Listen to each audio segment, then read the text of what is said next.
Hello, नमस्कार, good morning, good evening. जब भी आप इस सेशन को देख रहे हो तो कैसे हैं सभी प्यारे बच्चे। तो देखिए, हमने जो है क्लास 9 की एक फिजिक्स की एमसीक्यू की सीरीज स्टार्ट की थी। उसी सीरीज में जो है हमने लास्ट क्लास में अपना जो है टॉपिक पढ़ा था वर्क एनर्जी। उसके जो है कॉन्सेप्चुअल क्वेश्चन हम जो है सोल्व कर चुके थे। आज की क्लास में उसके कुछ न्यूमेरिकल देखने की कोशिश करेंगे। So welcome back to our channel. मैं आपका अपना सुनील चौहान। तो आज हम जो है न्यूमेरिकल क्वेश्चन सोल्व करेंगे बच्चों, वर्क एंड एनर्जी के। बहुत ही प्यारा जो है आपका चैप्टर है और बहुत ही इजी चैप्टर है। तो इसकी शुरुआत करेंगे आज। आई होप आप सभी को जो है मजा आएगा और ध्यान से इस सेशन को देखिएगा। जो भी क्वेश्चन है उनको पहले आप खुद सोल्व करने की कोशिश कीजिए। उसके बाद जो है मैं सोल्व करता हूँ, देखते हैं कितने बच्चों के क्वेश्चन जो इसमें सही होते हैं। तो आज का जो पहला क्वेश्चन आपकी स्क्रीन पे लगाते हैं। देखिए प्यारे बच्चे, फर्स्ट क्वेश्चन आपकी स्क्रीन पे दिया हुआ है आपका। A body of mass 2 kg is thrown vertically upward with a velocity of 10 metre per second. 10 metre per second maximum height reach by the body's. तो इसने ये कहा है कि आपका कोई भी एक ऑब्जेक्ट है बेटा, उसको जो है 10 मीटर पर सेकंड की स्पीड से जो है ऊपर की साइड फेंका गया है। कोई भी ऑब्जेक्ट है, इसको जो है 10 मीटर पर सेकंड की स्पीड से ऊपर फेंका गया है। तो कहानी क्या होगी, देखिए बच्चे, धीरे धीरे धीरे धीरे कुछ अपनी हाइट पे जाएगा। उसके बाद ये क्या करेगा, मैक्सिमम हाइट अटेन करेगा।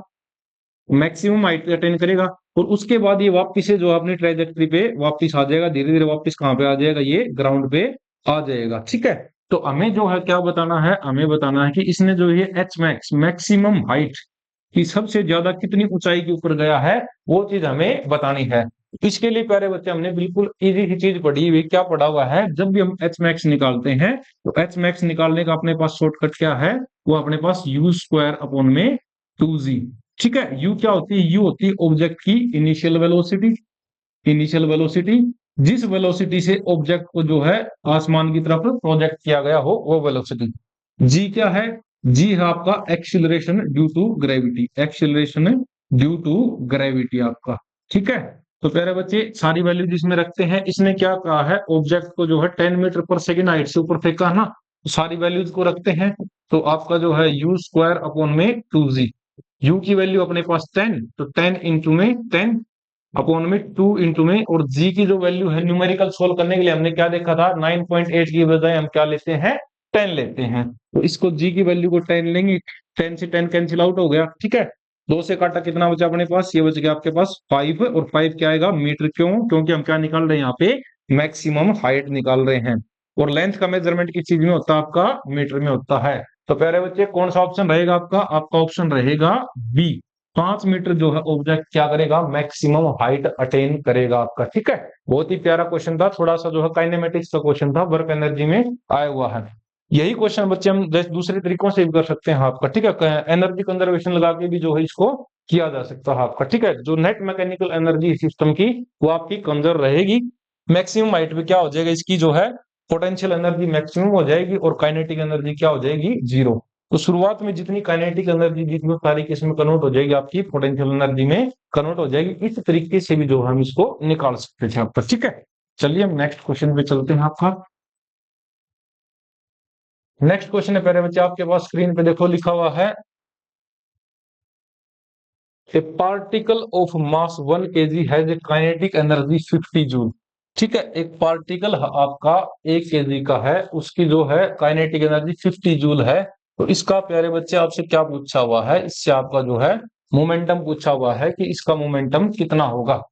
तो हमने सभी बच्चों ने लास्ट क्लास में एक प्यारी सी चीज पढ़ी थी कि काइनेटिक एनर्जी का जो रिलेशन है मोमेंटम के साथ, प्यारे बच्चे, वो क्या होता है, पी स्क्वायर अपॉन में 2m होता है। क्या होता है, पी स्क्वायर अपॉन में 2m होता है। पी क्या होता है यहाँ पे, पी होता है बेटा इसमें मोमेंटम, एम होता है मास ऑफ द ऑब्जेक्ट, और के क्या होती है, काइनेटिक एनर्जी होती है आपकी। तो अगर हम पी स्क्वायर की वैल्यू निकालने की कोशिश करें तो क्या हो जाएगा आपका 2m इंटू में काइनेटिक एनर्जी।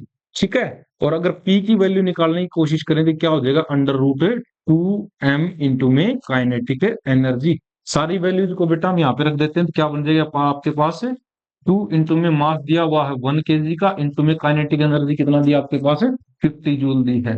तो जो अंडर रूट के अंदर जो वैल्यू है बेटा, वो क्या बन गया आपके पास, वो बन गया आपकी 100। और 100 किसका स्क्वायर होता है आपका, ठीक है, 100 किसका स्क्वायर रूट होता है, ये होता है 10 का। तो जो मोमेंटम रहा होगा वो कितना रहा होगा आपका 10 रहा होगा। तो ऑप्शन नंबर कौन सा है? ऑप्शन है 10 केजी मीटर पर सेकंड जो है ऑब्जेक्ट का क्या रहेगा? मोमेंटम रहेगा। बहुत ही प्यारा क्वेश्चन था और बहुत ही प्यारी छोटी सी जो है इसमें आपकी ट्रिक लगेगी। तो आप सभी बच्चे जो इस क्वेश्चन को बड़े इजी वे में कर सकते हैं, ठीक है ना। चलिए हम नेक्स्ट क्वेश्चन पे चलते हैं। और ये जो क्वेश्चन है ये सभी बच्चे ना पहले खुद सोल्व करके देखें, उसके बाद जो है देखें कि आपके आंसर सही हो रहे हैं या नहीं हो रहे। देखिए पहले बच्चे नेक्स्ट क्वेश्चन आपके पास, two bodies A and B have same kinetic energy. दो बॉडी आपकी, एक आपके पास ए है और दूसरी कौन सी है? बी है। उनकी काइनेटिक एनर्जी क्या है बेटा? उनकी काइनेटिक एनर्जी है same. E1 is equal to क्या है? E2 के बराबर है आपकी। इसने क्या कहा है? यदि mass of the body A is double that of B, कि ए का जो मास है ना वो बी से क्या है? आपका डबल है। इसका मास 2m है, इसका मास क्या है? m है। तो इसने क्या कहा है? रेशियो ऑफ देयर वेलोसिटी, इनकी वेलोसिटी का जो है रेशियो बेटा आपसे पूछा हुआ है आपका। तो वेलोसिटी का रेशियो कैसे निकालेंगे? काइनेटिक एनर्जी लिखिए हाफ इंटू में इसका मास क्या है? 2m इंटू में वी ए का स्क्वायर इज इक्वल टू, ये क्या हो जाएगा बेटा आपके पास? हाफ इंटू में इसका मास क्या है? m इंटू में वी बी का स्क्वायर। यहां से बेटा अगर हम देखेंगे तो m से m कैंसिल आउट हो गया, दोनों तरफ हाफ से हाफ कैंसिल आउट हो गया, ठीक है। तो वी ए स्क्वायर अपॉन में वी बी स्क्वायर की जो वैल्यू है वो कितना ही आपके पास? वो आ जाएगी 1/2। और इसी प्रकार अगर आप इसमें जो है v A upon v B की वैल्यू निकालेंगे, ठीक है, तो ये जो यहाँ पे स्क्वायर है इसको अगर यहाँ से अगर हम हटाएंगे बेटा तो इस साइड क्या हो जाएगा आपका? ये स्क्वायर रूट आ जाएगा। तो ये क्या हो जाएगा? स्क्वायर रूट ऑफ 1/2 आपका, ठीक है। तो 1 का स्क्वायर क्या होता है? स्क्वायर रूट आपका 1 और 2 आपका नीचे आ जाएगा स्क्वायर रूट में आपका। तो 1:√2 जो है क्या आ जाएगा? इसका जो है इनकी वेलोसिटीज का रेशियो आ जाएगा। ऑप्शन कौन सा मैच हो रहा है आपका? ऑप्शन मैच हो रहा है आपका सी, ठीक है। 1:√2 जो है दोनों ऑब्जेक्ट का क्या रहेगा? वेलोसिटीज का रेशियो जो है रहेगा प्यारे बच्चे, ठीक है। थोड़ा सा अच्छा क्वेश्चन था, थोड़ा सा दिमाग लगाने वाला क्वेश्चन था। आप बिल्कुल इजी वे में जो है कर सकते हैं। अगर आप इतनी बड़ी मेहनत नहीं करना चाहते इसमें तो ये और भी इजी तरीके से हो सकता है। हमें पता है कि आपका जो है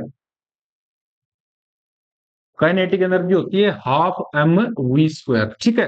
अगर मास सेम दिया हुआ है दोनों का तो ये जो है वेलोसिटीज क्या आ जाएंगी? वी स्क्वायर के रेशियो में आएंगे। अगर मास भी अलग अलग है तो आपका हाफ को लेने की जरूरत ही नहीं है आपका, ठीक है। तो v और vb का जो रेशियो क्या आएगा? वी ए स्क्वायर अपॉन में वी बी स्क्वायर का जो रेशियो है वो एम बी अपॉन में एम ए के बराबर जो है इजी वे में आ जाता। इतना ही आपको सोल्व करना था, इससे ज्यादा कुछ नहीं करना था, है ना। था ना बहुत प्यारा क्वेश्चन। चलिए हम नेक्स्ट क्वेश्चन पे चलते हैं, हाँ ठीक है। नेक्स्ट क्वेश्चन देखिएगा बच्चे, इसने कहा हुआ है आपका a block slides through a rough surface finally stops mechanical energy is. इसने कहा कि कोई भी एक ब्लॉक है बेटा, ठीक है, कोई भी एक ब्लॉक है वो स्लाइड कर रहा है आपका रफ सरफेस पे। अगर रफ सरफेस पे कोई भी चीज यदि स्लाइड करती है तो वहां पे कौन सा फोर्स आपका एक्शन में आता है? वहां पे आता है फ्रिक्शनल फोर्स, ठीक है। और फ्रिक्शनल फोर्स कैसा होता है? आपका एक्सटर्नल फोर्स होता है आपका, ठीक है। तो इसने कहा कि मैकेनिकल एनर्जी, तो मैकेनिकल एनर्जी क्या होगी बेटा? तो देखो मैंने आपको बताया हुआ है कि मैकेनिकल एनर्जी का मतलब क्या होता है? मैकेनिकल एनर्जी का मतलब होता है sum of kinetic energy and potential energy. और जो मैकेनिकल एनर्जी बेटा ये सिस्टम की क्या रहती है? कंजर्व्ड रहती है। क्या रहती है? कंजर्व्ड रहती है। और आपकी कंजर्व्ड कब तक रहती है? ठीक है, कब तक रहती है? जब तक कोई भी सिस्टम के ऊपर एक्सटर्नल फोर्स ना लगे। क्या ना लगे? आपका एक्सटर्नल फोर्स ना लगे। लेकिन इसने यहाँ पे क्या कहा बेटा? इसने यहाँ पे कहा है कि रफ सरफेस पे चलाया है उसके बाद बॉडी जो है रुक गई है। अगर रफ सरफेस पे बेटा कोई भी ऑब्जेक्ट चलेगा तो आपका कौन सा फोर्स जो एक्शन में आएगा? फ्रिक्शनल फोर्स आएगा। और फ्रिक्शन जो है आपका एक एक्सटर्नल फोर्स है। और यही फ्रिक्शन क्या करेगा? सिस्टम की मैकेनिकल एनर्जी को डिक्रीज कर देगा। और किस फॉर्म में आपकी जो है एनर्जी खराब हो जाएगी? आपकी एनर्जी जो है वेस्ट किस फॉर्म में होगी? हीट की फॉर्म में जो है आपकी एनर्जी वेस्ट हो जाएगी। और नेट पोटेंशियल एनर्जी जो बेटा सिस्टम की वो क्या हो जाएगी? आपकी डिक्रीज हो जाएगी। तो ऑप्शन कौन सा रहेगा? सी ऑप्शन रहेगा बेटा आपका, ठीक है। जब भी सिस्टम के ऊपर एक्सटर्नल फोर्स नहीं लगेगा तब तक आपकी जो है पोटेंशियल एनर्जी कंजर्व रहेगी। जब भी सिस्टम के ऊपर बेटा एक्सटर्नल फोर्स आपका आ जाता है उस केस में क्या होता है? सिस्टम की जो पोटेंशियल एनर्जी है या कोई भी जो मैकेनिकल एनर्जी वो घट भी सकती है और आपकी बढ़ भी सकती है। डिपेंड करता है कि फोर्स आपका मैकेनिकल एनर्जी को घटा रहा है या बढ़ा रहा है ना। बहुत ही प्यारा कॉन्सेप्ट था इसमें। आई होप आप सभी बच्चों को जो है चीजें समझ में आई होंगी। चलिए नेक्स्ट क्वेश्चन पे चलते हैं बेटा। नेक्स्ट क्वेश्चन आपका कि स्प्रिंग ऑफ स्प्रिंग कांस्टेंट के, आपके पास बेटा एक स्प्रिंग दिया हुआ जिसका स्प्रिंग कांस्टेंट क्या है, के है, इज कंप्रेस्ड बाय एक्स, उसको एक्स लेंथ दबा दिया गया है। पूछा कि इसमें कितनी पोटेंशियल एनर्जी बेटा स्टोर हो जाएगी। तो आपको जो है मैंने बताया हुआ कि जब भी स्प्रिंग को आप इलोंगेट करो या फिर स्प्रिंग को आप नेचुरल लेंथ से कंप्रेस करो तो उसमें जो है एनर्जी क्या हो जाती है, स्टोर हो जाती है। किस फॉर्म में, पोटेंशियल एनर्जी की फॉर्म में। और ये पोटेंशियल एनर्जी बेटा आती कहां से है, ये पोटेंशियल एनर्जी आती है इस एक्सटर्नल एजेंट से जो इस स्प्रिंग को दबा रहा हो, ठीक है, जो इस स्प्रिंग को दबा रहा हो या कम आपका इलोंगेट कर रहा हो, इसको खींच रहा हो या फिर इसको दबा रहा हो, तो मैं क्या करूंगा, अपनी जो एनर्जी है वो किसमें स्टोर कर रहा हूँ, स्प्रिंग में स्टोर कर रहा हूँ, क्योंकि मैं स्प्रिंग के ऊपर क्या कर रहा हूँ बेटा, काम कर रहा हूँ आपका। तो स्प्रिंग की जो पोटेंशियल एनर्जी बेटा हम सभी ने पढ़ी हुई क्या होती है, हाफ के एक्स स्क्वायर। और यहाँ पे बेटा के क्या होता है, के होता है स्प्रिंग कांस्टेंट, स्प्रिंग कांस्टेंट। और बेटा स्प्रिंग कांस्टेंट किस चीज के ऊपर डिपेंड करता है, स्प्रिंग कांस्टेंट डिपेंड करता है जिस मटेरियल से आपका स्प्रिंग बना हुआ, आयरन से बना उसका अलग होगा, आयरन पे डिपेंड करेगा, स्टील का अलग होगा आपका, इसी प्रकार जो है डिपेंड करेगा आपका मटेरियल के ऊपर, ठीक है। तो ये मटेरियलिस्टिक प्रॉपर्टी है आपकी, ठीक है, मटेरियल पे डिपेंड करेगा। एक्स क्या होता है बेटा, एक्स होती है स्प्रिंग में इलोंगेशन या कंप्रेशन, ठीक है, इलोंगेशन या फिर जो है कंप्रेशन, ठीक है। तो स्प्रिंग की जो आपकी पोटेंशियल एनर्जी है बेटा वो क्या आएगी आपकी, हाफ के एक्स स्क्वायर के बराबर आएगी। ऑप्शन नंबर कौन सा रहेगा बेटा, ऑप्शन नंबर आपका सी रहेगा, आपका हाफ के एक्स स्क्वायर, ठीक है ना। आई होप सभी बच्चों को जो है ये बात बड़े अच्छे से समझ में आई होगी कि स्प्रिंग में जो पोटेंशियल एनर्जी बेटा कैसे स्टोर होती है आपकी, ठीक है ना। चलिए हम नेक्स्ट क्वेश्चन पे चलते हैं। नेक्स्ट क्वेश्चन देखिए बेटा। नेक्स्ट क्वेश्चन आपका, a body of mass 4 KG has a momentum, body का मास कितना बेटा 4 केजी है और इसका मोमेंटम कितना दिया हुआ बेटा 20 KG metre per second. KG metre per second क्या है, मोमेंटम की एसआई यूनिट रहेगी आपकी। पूछा गया बेटा काइनेटिक एनर्जी आपसे पूछी हुई है। सो एज वी नो कि जो आपका काइनेटिक एनर्जी का जो रिलेशन होता है बेटा मोमेंटम के साथ वो क्या होता है, पी स्क्वायर अपॉन में 2m। हमें क्या बताना बेटा, हमें काइनेटिक एनर्जी बतानी है। हमें दिया हुआ क्या है, मास दिया है कितना है 4 केजी आपका, और आपको क्या दिया हुआ है, मोमेंटम दिया हुआ कितना 20 केजी पर मीटर सेकेंड।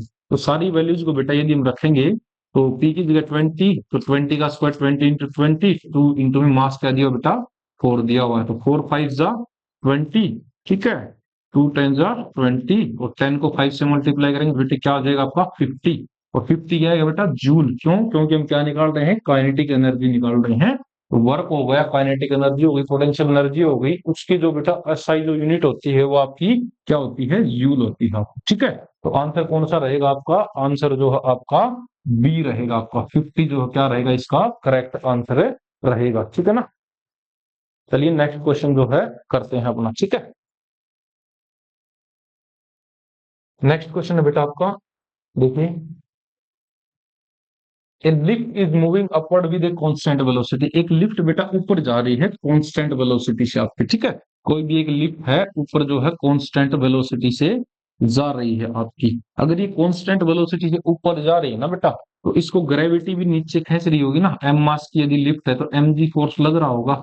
आप कहोगे कि सर एम जी फोर्स लग रहा है तो स्लो डाउन तो नहीं हो रही। तो बेटा अगर लिफ्ट कांस्टेंट वेलोसिटी से जा रही है तो इसका मतलब है कोई ना कोई एक्सटर्नल एजेंट इसके ऊपर क्या लगा रहा है, फोर्स लगा रहा है, काम कर रहा है, इसलिए क्या हो रहा है, ये कांस्टेंट वेलोसिटी से बेटा ऊपर जा रही है आपकी। अगर इसको वेलोसिटी से ऊपर फेंक देते तो धीरे धीरे क्या होती है, इसकी वेलोसिटी कम हो जाती है। और वो कम क्यों होती है, क्योंकि बेटा ग्रेविटी क्या करती है, उसके ऊपर नेगेटिव वर्क डन कर रही होती। और इसी नेगेटिव वर्क डन को कंपनसेट करने के लिए क्या होता है बेटा, आपका एक्सटर्नल फोर्स लगा जो इसको कांस्टेंट वेलोसिटी से ऊपर चला रहा है आपका। तो पूछा क्या इसने बेटा, work done by gravity is, तो ग्रेविटी कैसा काम कर रही है बेटा, ग्रेविटी नीचे लग रही है, ग्रेविटी नीचे लग रही है, ऑब्जेक्ट ऊपर जा रहा है, तो आपका जो वर्क डन है वो कैसा हो जाएगा बेटा, फोर्स नीचे लग रहा हो, डिस्प्लेसमेंट इससे अपोजिट हो रहा हो। तो जब डिस्प्लेसमेंट और फोर्स बेटा अपोजिट डायरेक्शन में होते हैं तो वर्क कैसा होता है, निगेटिव वर्क होता है। तो ऑप्शन कौन सा रहेगा, ऑप्शन आपका सी रहेगा आपका, ठीक है, नेगेटिव वर्क डन किया जाएगा ग्रेविटी के द्वारा आपका, ठीक है।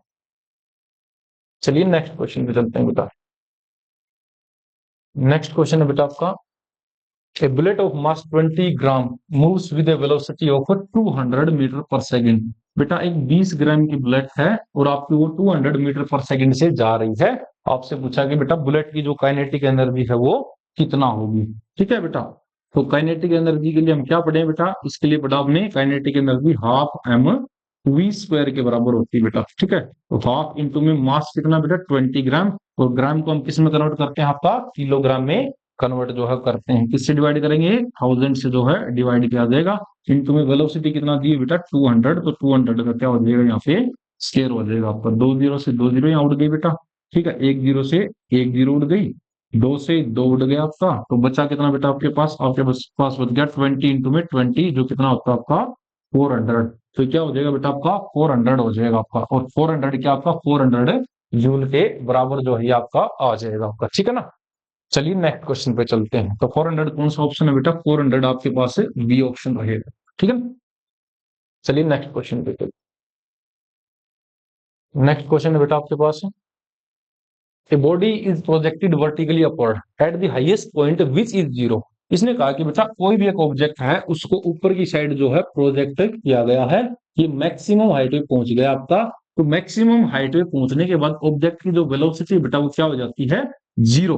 अगर बेटा वेलोसिटी जीरो होती है ना, तो वेलोसिटी जीरो होने का मतलब है क्या चीज जीरो हो जाती है, यहाँ पे काइनेटिक एनर्जी जीरो हो जाती है आपकी। और मैक्सिमम हाइट पे पहुंच गया तो पोटेंशियल एनर्जी बेटा किस पे डिपेंड करती है, हाइट पे डिपेंड करती है, ग्रेविटेशनल पोटेंशियल एनर्जी। तो यहाँ पे बेटा पोटेंशियल एनर्जी क्या हो जाएगी आपकी, मैक्सिमम हो जाएगी आपकी। ठीक है, तो इसने पूछा कि जीरो क्या चीज होगी बेटा, तो जीरो क्या चीज होगी, काइनेटिक एनर्जी मैक्सिमम हाइट पे क्या हो जाएगी, जीरो हो जाएगी आपकी। और ये ऑप्शन कौन सा है बेटा, ये ऑप्शन आपका बी वाला, बी ऑप्शन जो है रहेगा आपका। ठीक है, तो चलिए हम नेक्स्ट क्वेश्चन पे चलते हैं। आई होप आप सभी को जो है ये चीजें समझ में आ रही होंगी। ठीक है, और साथ साथ है ना प्रैक्टिस करें, अभी आपके एग्जाम भी पास में आ गए हैं, और ये क्वेश्चन आप बेटा जितना प्रैक्टिस करेंगे उतना आपको जो है फायदा है। क्यों फायदा है, क्योंकि जब आप 11th क्लास में मेडिकल या नॉन मेडिकल लेंगे तो उस टाइम पे बेटा यही चीजें आपके जो है काम में आने वाली हैं। ठीक है, अगर आपका भी जो है बेस जो है कमजोर रह गया तो आपको 11th या 12th क्लास में काफी ज्यादा दिक्कतों का सामना करना पड़ेगा। तो अभी से अपनी तैयारी को बढ़िया रखिए, चीजों को करिए। सबसे पहले तो आप कोई भी रेस्पेक्टिव चले स्कूल में उनसे आप जो है थ्योरी कंप्लीट कीजिए। उसके बाद अपने जो है numerical conceptual question MCQ type question बेटा जो है सोल्व कीजिए आप। ठीक है ना, चलिए नेक्स्ट क्वेश्चन पढ़ते हैं बेटा। नेक्स्ट क्वेश्चन है which graph represent kinetic energy versus velocity. बेटा इसने कहा कि काइनेटिक एनर्जी और वेलोसिटी का ग्राफ बताना है। तो as we know kinetic energy जो है क्या होती है आपकी, काइनेटिक एनर्जी होती है हाफ एम वी स्क्वायर। तो बेटा काइनेटिक एनर्जी की डिपेंडेंसी किस चीज के ऊपर, वेलोसिटी के साथ स्क्वायर में है। ठीक है, तो काइनेटिक एनर्जी जो है वेलोसिटी के स्क्वायर पे डिपेंड कर रही है, और कोई भी फिजिकल क्वांटिटी बेटा यदि स्क्वायर के ऊपर डिपेंड करती है तो उसका ग्राफ कैसा बनता है, उसका ग्राफ जो है पैराबोलिक बनता है। ठीक है, तो अगर यहाँ पे आप बेटा काइनेटिक एनर्जी का ग्राफ बनाना चाहोगे ना तो वो जो है पैराबोलिक अपवर्ड बनेगा। ठीक है, इसका पैराबोलिक अपवर्ड ग्राफ जो है रहेगा। ऑप्शन कौन सा बेटा, बी, बी ऑप्शन कौन सा, पैराबोला। ठीक है, कैसा ग्राफ बनेगा इसका, पैराबोला ग्राफ जो है बनेगा। तो ठीक है ना, चलिए नेक्स्ट क्वेश्चन पे चलते हैं। अगला हुआ बेटा कि a force is perpendicular to displacement. बेटा एक फोर्स है वो किसके परपेंडिकुलर, आपका डिस्प्लेसमेंट के परपेंडिकुलर है। आपको बताना बेटा वर्क डन कैसा रहेगा। तो मैंने बेटा लास्ट क्लास में आपको बताया था पुल्ली वाला एग्जांपल देखिए, जब पुल्ली बोझा उठा के चलता है तो पुल्ली के द्वारा बेटा उस बोझे के ऊपर कोई भी जो गुड्स आपका जो कैरी कर अपने सर के ऊपर, उसके ऊपर काम कितना होता है, जीरो। और वो क्यों होता है, क्योंकि बेटा फोर्स और जब डिस्प्लेसमेंट आपस में क्या हो जाते हैं, परपेंडिकुलर हो जाते हैं, उस टाइम पे वर्क क्या हो जाता है, जीरो हो जाता है। तो इसी ने यही चीज बोली बेटा फोर्स परपेंडिकुलर है किसके, डिस्प्लेसमेंट के। और फोर्स और डिस्प्लेसमेंट बेटा यदि आपके परपेंडिकुलर हो जाते हैं तो उस केस में आपका कोई भी वर्क डन नहीं होगा। क्या हो जाएगा आपका, जीरो वर्क आ जाएगा। क्या आ जाएगा, जीरो वर्क जो है आ जाएगा आपका, है ना। चलिए नेक्स्ट क्वेश्चन पे चलते हैं बेटा। नेक्स्ट क्वेश्चन है बेटा आपका, A body falls freely from a height h, its kinetic energy at the height h by 2। इसने कहा कि बेटा कोई भी एक h हाइट से एक बॉडी को गिराया गया है, जब ये h by 2 हाइट पे आ जाएगी तो इसकी काइनेटिक एनर्जी बेटा कितना होगी। इस कंसेप्ट को समझने की कोशिश करते हैं बेटा। लेट्स सपोज ये ग्राउंड है और यहाँ से बॉडी जो है h हाइट से ड्रॉप की गई है आपकी। ठीक है, m मास की बॉडी है, उसके बाद ये कहाँ पहुंच गई बेटा, h by 2 हाइट पे पहुंच गई। तो अपने को बताना है कि यहाँ पे इसकी काइनेटिक एनर्जी बेटा कितना होगी। तो हमने पढ़ा बेटा जब भी कोई भी बॉडी फ्री फॉल करती है उसकी मैकेनिकल एनर्जी क्या रहती है, उसकी मैकेनिकल एनर्जी कंजर्व रहती है। मैकेनिकल एनर्जी का मतलब क्या बेटा, पोटेंशियल एनर्जी प्लस में काइनेटिक एनर्जी का जो सम है वो क्या रहेगा बेटा, आपका कांस्टेंट रहेगा। आपका पहले जितना थी बाद में जितना है वो बराबर रहेंगी। तो यहाँ पे बेटा आपकी पोटेंशियल एनर्जी कितना थी बेटा, mgh थी। ठीक है, यहाँ पे काइनेटिक एनर्जी क्या थी, 0। जब ये h/2 हाइट पे गिर गया बेटा, यहाँ पे इसकी पोटेंशियल एनर्जी कितना है, mgh/2, और यहाँ पे इसकी कुछ काइनेटिक एनर्जी होगी k2। तो बेटा ये क्वांटिटी और ये क्वांटिटी आपस में क्या रहेंगी, बराबर रहेंगी। क्यों? क्योंकि सिस्टम की नेट मैकेनिकल जो एनर्जी है बेटा वो क्या है, आपकी कंजर्व है। तो दोनों का आप बराबर कर दीजिए, ये वाली चीज इसके जो है बराबर कर दो, तो आपके पास क्या आ जाएगा, mgh इज इक्वल टू बेटा mgh/2 प्लस में एनर्जी, काइनेटिक एनर्जी आपकी। ठीक है, तो ये टर्म आपकी इधर लाके बेटा आप क्या करेंगे, जो है माइनस करेंगे। तो बेटा mgh में से mgh/2 माइनस करेंगे, क्या बच जाएगा बेटा, mgh/2 बच जाएगा, और ये क्या आ जाएगी, इसकी काइनेटिक एनर्जी जो है आ जाएगी।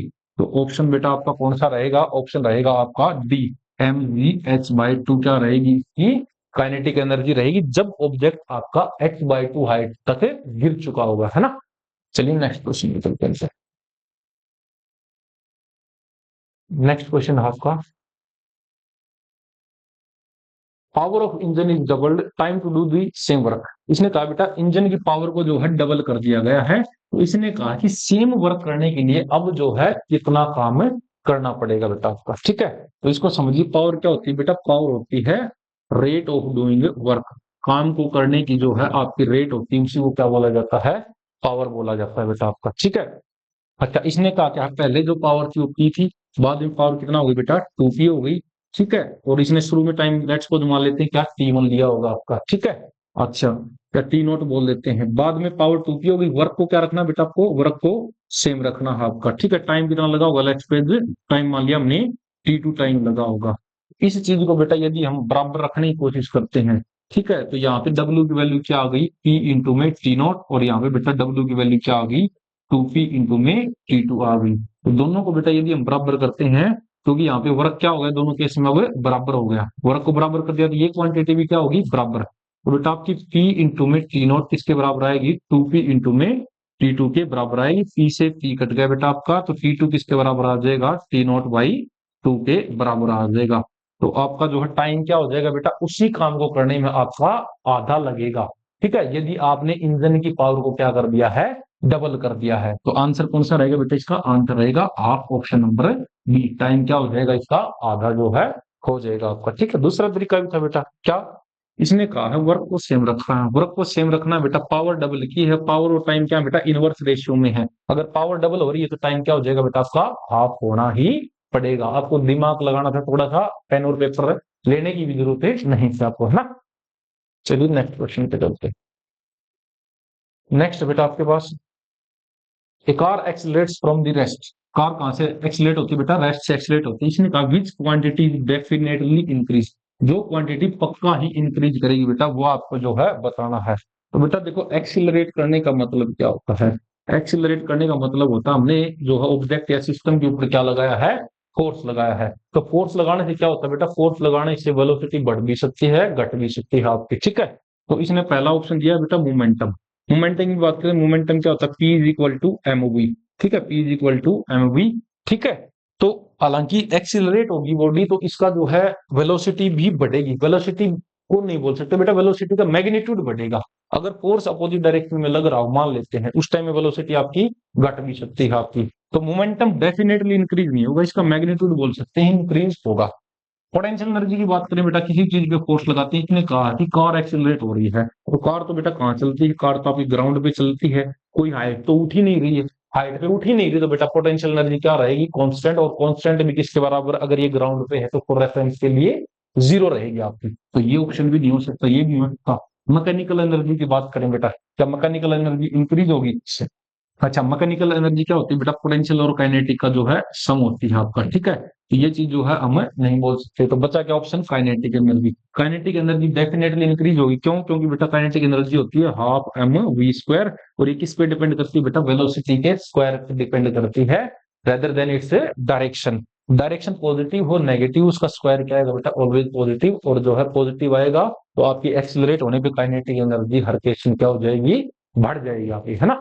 बहुत ही प्यारा क्वेश्चन था बेटा, दिमाग लगाने वाला। ऑप्शन कौन सा रहेगा इसका, डी रहेगा आपको, ठीक है ना। चलिए नेक्स्ट क्वेश्चन पे चलते हैं बेटा। नेक्स्ट क्वेश्चन है अपना कि a ball falls from a height as ignoring the air resistance. बेटा ये चीजें ध्यान में रखनी होती हैं आपकी, इग्नोरिंग द एयर रेजिस्टेंस की एयर रेजिस्टेंस का कोई मतलब ही नहीं है। कहने का मतलब क्या है कि बेटा एक्सटर्नल फोर्स सिस्टम पे आ ही नहीं रहा, ठीक है। विच रिमेन्स कांस्टेंट, क्या चीज कांस्टेंट रहेगी बेटा, क्या काइनेटिक एनर्जी कांस्टेंट रहेगी। जब भी बेटा बॉडी कुछ हाइट से गिरती है उसकी वेलोसिटी बढ़ती है, वेलोसिटी अगर बढ़ेगी तो बेटा काइनेटिक एनर्जी बढ़ेगी, कांस्टेंट नहीं रहेगी। बात करते हैं बेटा पोटेंशियल एनर्जी। कोई बॉडी अगर एच हाइट से गिरती है तो उसकी हाइट लगातार डिक्रीज होगी। हाइट अगर डिक्रीज होगी तो बेटा ग्रेविटेशनल पोटेंशियल एनर्जी हाइट पर डायरेक्ट डिपेंड करती है, तो ग्रेविटेशनल पोटेंशियल एनर्जी डिक्रीज होगी, ये भी कांस्टेंट नहीं रहेगी। स्पीड की बात करें बेटा, कोई भी बॉडी को जब हम किसी हाइट से गिराते हैं तो बेटा आपकी ग्रेविटेशन की वजह से, ठीक है, फोर्स, ग्रेविटेशनल फोर्स की वजह से वो एक्सिलरेट होती है और उसकी स्पीड लगातार बढ़ती है, कांस्टेंट है नहीं रहती है, ये भी नहीं हो सकता। तो क्या चीज कांस्टेंट रहेगी बेटा, टोटल मैकेनिकल एनर्जी। और मैकेनिकल एनर्जी अभी भी मैंने आपको बताया था बेटा क्या चीज होती है, पोटेंशियल एनर्जी प्लस में काइनेटिक एनर्जी का सम होती है। तो ये कांस्टेंट कैसे रही बेटा, कोई बॉडी अगर ऊपर से गिर रही है तो उसकी स्पीड बढ़ रही है तो काइनेटिक एनर्जी बढ़ रही है, हाइट घट रही है तो पोटेंशियल एनर्जी घट रही है। तो यहाँ पे बेटा एक चीज घट रही है एक चीज बढ़ रही है, और सिस्टम की नेट जो मैकेनिकल एनर्जी वो क्या रहती है, कंजर्व रहती है, क्योंकि एयर रेजिस्टेंस को अपने को क्या करना है, इग्नोर करना है। अगर एयर रेजिस्टेंस होता तो बेटा कुछ एनर्जी आपकी हीट की फॉर्म में आपकी क्या हो जाती है, आपकी जो है खत्म हो जाती, उस केस में मैकेनिकल एनर्जी आपकी कंजर्व नहीं रहती, ठीक है ना। चलिए नेक्स्ट क्वेश्चन चलते हैं। नेक्स्ट क्वेश्चन बेटा आपकी स्क्रीन पे, a body of mass m has kinetic energy e, if mass become 2m kinetic energy become e, then new velocity is। इसने कहा बेटा कोई भी m मास की बॉडी है, ठीक है, उसकी काइनेटिक एनर्जी क्या है, e है, ठीक है। इसने कहा यदि मास जो है 2m कर दिया जाए और काइनेटिक एनर्जी e ही रहे आपकी, ठीक है, तो इसने पूछा है कि वेलोसिटी की कहानी क्या होगी, ठीक है। तो बेटा हम दोनों केस में देख लेते हैं। आपकी पहले मास m था, आपकी जो काइनेटिक एनर्जी थी e, तो E is equal to half m v, V1 बोल देते हैं बेटा इसको, V1 स्क्वायर आपकी, ठीक है। दूसरे केस में क्या कहा बेटा, एनर्जी तो काइनेटिक एनर्जी तो E ही रही है, लेकिन मास क्या हो गया बेटा, मास 2m हो गया। अगर काइनेटिक एनर्जी सेम है, अगर मास चेंज हो गया तो बेटा वेलोसिटी में क्या होना पड़ेगा, चेंज। तो इस केस में वेलोसिटी मान लेते हैं बेटा V2, तो V2 का स्क्वायर। अगर दोनों चीजें बेटा सेम है आपकी, एक साइड सेम है तो ये साइड भी क्या रहेगी, बराबर रहेगी। तो इसको बेटा बराबर करते हैं तो क्या हो जाएगा, हाफ एम V1 स्क्वायर, ये किसके बराबर रहेगी बेटा, हाफ इंटू में 2m इंटू में V2 स्क्वायर के बराबर रहेगी। हाफ एम से हाफ एम कैंसिल आउट हो गया बेटा, तो आपके पास क्या बच गया, V1 स्क्वायर अपॉन में V2 स्क्वायर का जो रेशियो है बेटा वो आपका क्या आ गया, वो आ गया आपका 2, ठीक है। कितना आ गया 2। तो पूछा क्या था इसमें बेटा कि नई वेलोसिटी कितना हो जाएगी, नई वेलोसिटी क्या थी बेटा V2, तो V2 कितना हो जाएगी आपकी, V2 का जो स्क्वायर हो जाएगा बेटा V1 स्क्वायर अपॉन में 2, और जो V2 हो क्या आ जाएगी बेटा V1 बाई रूट 2, क्या आ जाएगी V1 बाई रूट 2। तो V2 जो है V1 का रूट 2, 1 बाई रूट 2 टाइम्स हो जाएगी बेटा आपकी, ठीक है। कितना हो जाएगी 1 बाई रूट 2 टाइम्स, और जो V1 है वो क्या रहेगी बेटा V2 का रूट 2 टाइम्स रहेगी आपकी, कितना रहेगी रूट 2 टाइम्स। तो रूट 2 टाइम्स का मतलब है कि बेटा ऑप्शन कौन सा रहेगा आपका, ऑप्शन नंबर डी रहेगा। कौन सा रहेगा, ऑप्शन नंबर डी रहेगा आपका, ठीक है ना। चलिए नेक्स्ट क्वेश्चन पे चलते हैं। नेक्स्ट है बेटा work done in the uniform circular motion. बहुत ही प्यारा क्वेश्चन है बेटा, कॉन्सेप्चुअल क्वेश्चन है आपका, तो इसको देखिएगा। तो इसको देखेंगे तो बेटा आपका देखिए, कोई भी सर्कुलर मोशन में यदि बेटा बॉडी चलती है आपकी तो उसके ऊपर कौन सा फोर्स लगता है। मैंने मोशन में बताया था कि सर्कुलर मोशन में कौन सा फोर्स आता है बेटा, सेंट्रीपिटल फोर्स आता है बेटा आपका, सेंट्रीपिटल फोर्स जो है आता है। और ये जो सेंट्रीपिटल फोर्स जो है बेटा आपका क्या रहता है, आपका डिस्प्लेसमेंट के परपेंडिकुलर रहता है। क्योंकि सर्कुलर मोशन में बेटा आपका जो है डिस्प्लेसमेंट रहेगा वो हमेशा क्या रहेगा, टेंजेंशियल रहेगा। टेंजेंशियल रहेगा तो बेटा आपका जो है फोर्स के हर टाइम क्या रहेगा, परपेंडिकुलर रहेगा। तो इस केस में बेटा आपका जो वर्क डन किया जाएगा सेंट्रीपिटल फोर्स के द्वारा वो क्या होगा, वो आपका जो है 0 होगा आपका, ठीक है ना। चलिए नेक्स्ट क्वेश्चन पे चलते हैं। नेक्स्ट क्वेश्चन है बेटा आपका, which has greater kinetic energy. बेटा किसकी काइनेटिक एनर्जी ज्यादा होगी, तो पहले काइनेटिक एनर्जी को देखते हैं क्या होती है, हाफ एम वी स्क्वायर होती है बेटा, कितनी होती है, हाफ एम वी स्क्वायर होती है। किस पे डिपेंड करती है बेटा, आप तो कांस्टेंट रखता है तो मास और वेलोसिटी पे डिपेंड करती है, multiplication of mass and velocity के स्क्वायर पे जो है डिपेंड करेगी। तो आपका जो है कौन सा ऑप्शन रहेगा, हैवी ट्रक लो स्पीड, कोई जरूरी नहीं है बेटा, ये भी गलत है। लाइट कार हाई स्पीड, जरूरी नहीं है बेटा, हमें वैल्यू पता होनी चाहिए कितनी है उसकी, ठीक है ना। तो डिपेंड्स अपॉन एमओबी स्क्वायर, बिल्कुल बेटा, एमओबी स्क्वायर के जो है एमवी स्क्वायर की वैल्यू के ऊपर क्या करेगी, काइनेटिक एनर्जी की वैल्यू डिपेंड करेगी। अगर एमवी स्क्वायर की वैल्यू जिस ऑब्जेक्ट की ज्यादा होगी उसी की काइनेटिक एनर्जी क्या रहेगी बेटा, आपकी ज्यादा हो जाएगी, ठीक है ना। चलिए नेक्स्ट क्वेश्चन पे चलते हैं।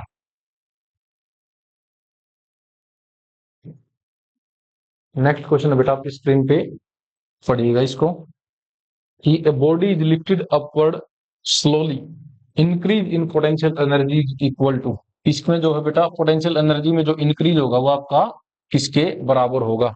तो जब भी बेटा आप जो है किसी ऑब्जेक्ट को ऊपर उठाते हैं, ठीक है, तो इसमें क्या होता है, आपका जो है ऊपर उठाने में कोई ना कोई एक्सटर्नल एजेंट क्या कर रहा होता है, इसके ऊपर वर्क कर रहा होता है।